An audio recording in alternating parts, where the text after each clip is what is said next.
ഒരു ചായയൊക്കെ കുടിച്ച് ഇവിടുന്ന് പുറത്തേക്ക് നോക്കിയിരിക്കുക എന്ത് രസമാണെന്നറിയോ. ഭയങ്കര കാം ആൻഡ് റിലാക്സിംഗ് ആണ്. രാവിലെ എണീറ്റപ്പോൾ കണ്ട കാഴ്ച ഇതായിരുന്നു. രാത്രി ഫുള്ള് മഞ്ഞ് പെയ്ത് ബിൽഡിംഗ് ഒക്കെ ഒരു വെള്ളമായിട്ട് കിടക്കുന്നു. അപ്പൊ ഇന്ന് ഞാൻ ഉപ്പുമാവ് ഉണ്ടാക്കാൻ പോകുന്നത്, കാരണം അത് ഫാസ്റ്റ് ആൻഡ് സിമ്പിൾ ആയിട്ട് ഉണ്ടാക്കാമല്ലോ. ഞാനിപ്പോ എന്നും ബോധഡാവുന്ന ഒരു കാര്യമായി. ഇനി അടുത്ത് എന്തുണ്ടാക്കും, അല്ലെങ്കിൽ നാളെ എന്തുണ്ടാക്കും. പണ്ടൊക്കെ മമ്മി എപ്പോഴും ഇങ്ങനെ പറയായിരുന്നു, നാളെ രാവിലെ ഇനി എന്തുണ്ടാക്കും. ഇപ്പോഴല്ലേ എനിക്ക് അതിന്റെ ബുദ്ധിമുട്ട് മനസ്സിലായത്. അങ്ങനെ ഉപ്പുമാവൊക്കെ ഉണ്ടാക്കി കഴിച്ചു കഴിഞ്ഞാൽ എനിക്ക് കുറച്ച് വീഡിയോസിലെ വോയിസ് ഓവർ കൊടുക്കാനുണ്ടായിരുന്നു. അപ്പൊ ഞാൻ അതിരുന്ന് ചെയ്യുവാണേ. ഈ വോയിസ് ഓവർ കൊടുക്കാൻ വേണ്ടി ഞാൻ കുറച്ചധികം സമയം എടുക്കാറുണ്ട്. അങ്ങനെ അതൊക്കെ കഴിഞ്ഞ് ഞാൻ രണ്ട് വ്ലോഗ് ഇരുന്ന് കാണുന്നുണ്ട്. വേറെ ഒരു പണിയില്ലാത്തതുകൊണ്ട് എന്റെ സമയം കളയാൻ വേണ്ടി ഞാൻ ഇപ്പൊ ഇങ്ങനത്തെ പരിപാടിയൊക്കെ ആയിട്ട് ചെയ്യുന്നത്. പിന്നെ എനിക്ക് ഇഷ്ടമാണ് കേട്ടോ വ്ലോഗൊക്കെ കാണാൻ. ഞാനും ഇപ്പൊ ഈ ഒരു ഫീൽഡിലേക്ക് ഇറങ്ങുന്നതുകൊണ്ട് എനിക്ക് ഇൻസ്പിറേഷൻ ആവും, അതുപോലെ തന്നെ ഐഡിയാസും കിട്ടും. അതൊക്കെ കഴിഞ്ഞ് കുറച്ചു നേരം കഴിഞ്ഞപ്പോൾ ഞാൻ ഒന്ന് പുറത്ത് നടക്കാൻ പോയിട്ടുണ്ടായിരുന്നേ. അപ്പൊ പള്ളിയുടെ അവിടെ നിന്ന് കുറച്ച് പേര് നടന്നു വരുന്നുണ്ടോ. അപ്പൊ എനിക്ക് തോന്നി പള്ളി ഓപ്പൺ ആയിരിക്കും എന്ന്. ഞാൻ വന്നിട്ട് തന്നെ പള്ളിയിൽ പോയിരുന്നു, പക്ഷെ അപ്പൊ അത് ഓപ്പൺ അല്ലായിരുന്നു. അപ്പൊ ഇന്ന് ഞാൻ പോയി നോക്കിയപ്പോഴത്തേക്ക് ആൾക്കാരെല്ലാം കുർബാന കഴിഞ്ഞ് ഇറങ്ങുമായിരുന്നു. അപ്പൊ ഞാൻ കുറച്ചു നേരം അവിടെ പോയിരുന്ന് പ്രാർത്ഥിച്ചിട്ട് തിരിച്ചു പോന്നു. നമ്മുടെ നാട്ടിലൊക്കെ പള്ളിയുടെ ഒരു ഡോറെങ്കിലും തുറന്നിട്ടില്ലേ പ്രാർത്ഥിക്കാൻ വേണ്ടി, പക്ഷെ ഇവിടുത്തെ പള്ളികൾ അങ്ങനെ തുറന്നിടാറില്ല. അങ്ങനെ തിരിച്ചു വരുന്ന വഴിക്ക് ഞാൻ ഷോപ്പിൽ കയറി 2-3 സാധനങ്ങൾ വാങ്ങിച്ചിട്ടുണ്ടായിരുന്നു. വന്നു കഴിഞ്ഞ് ഞാൻ ഒരു കട്ടൻ ഇട്ടിട്ടുണ്ടായിരുന്നു. പിന്നെ കഴിഞ്ഞ ദിവസം വാങ്ങിച്ച ഒരു ബിസ്ക്കറ്റ് ഇരിപ്പുണ്ടായിരുന്നു, അതും കൂടെ കഴിച്ചേ. കഴിഞ്ഞ ദിവസം വാങ്ങിച്ച പാസ്ത ഇരിക്കുന്നുണ്ടായിരുന്നു. അപ്പൊ ഞാൻ വിചാരിച്ച നൈറ്റ് ഇന്ന് പാസ്ത ഉണ്ടാക്കാന്ന്. അങ്ങനെ യൂട്യൂബിലെ റെസിപ്പീസ് ഒക്കെ നോക്കിയിട്ട് ഞാൻ വിചാരിച്ചു ആൽഫ്രഡോ പാസ്ത ഉണ്ടാക്കാന്ന്.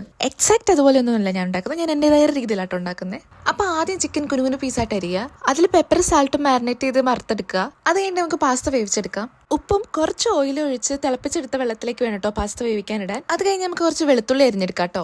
ഞാൻ ആ ചിക്കൻ വറുത്തിട്ട് അത് കുഞ്ഞു കുഞ്ഞു പീസായിട്ടൊന്ന് അരിഞ്ഞെടുത്തിട്ടുണ്ടായിരുന്നു. പാനിൽ കുറച്ച് എണ്ണയും പിന്നെ ആവശ്യത്തിന് ബട്ടറും ആഡ് ചെയ്യാം കേട്ടോ. എണ്ണ ആഡ് ചെയ്യുന്നത് ബട്ടർ കരിഞ്ഞു പോകാണ്ടിരിക്കാനാണ്. അതിനുശേഷം അതിലേക്ക് ചില്ലി ഫ്ലേക്സ് ഇടുക. അതുകൊണ്ട് നമ്മൾ അരിഞ്ഞു വെച്ച് വെളുത്തുള്ളി ഇടുക. പിന്നെ ഞാൻ അതിലേക്ക് ഫ്രഷ് ക്രീം ആട്ടോ ആഡ് ചെയ്തേക്കുന്നത്. അതൊന്ന് തിളയ്ക്കുന്നവരൊന്ന് ഇളക്കിക്കൊണ്ടിരിക്കുക.